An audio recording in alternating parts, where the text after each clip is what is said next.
अस्सलाम वालेकुम नाजरीन, सलाहुद्दीन अय्यूबी की ताज़ा तरीन वीडियो में खुश आमदीद। एपिसोड के आगाज़ में सलाहुद्दीन अय्यूबी अपने साथियों के साथ आगे बढ़ रहे होते हैं।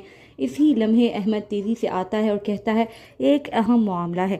उधर सुरैया खातून सिपाहियों के साथ मनसूबाबंदी कर रही होती हैं और कहती हैं ये शुमाली दीवारों से गुजरने वाले रास्ते हैं, हम यहाँ से दाखिल होकर खलील और कैदियों को छुड़वाएंगे।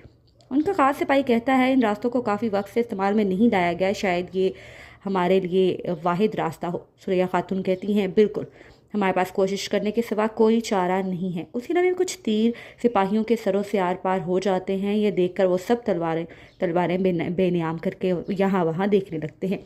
इससे पहले कि उन्हें कोई समझ आए, सलीबी उन्हें चारों तरफ से घेर लेते हैं और चोटी पर खड़ा गैब्रियल कहता है कि तुमने मुझे बेवकूफ़ समझ रखा है कि इतना गुस्सा किया और लोगों को इकट्ठा करना शुरू कर दिया। तो लियोनार्ड कहता है इसकी जुर्रत काबिल तारीफ़ है जनाब। तो जवाबन गैब्रियल कहता है इससे इसकी भारी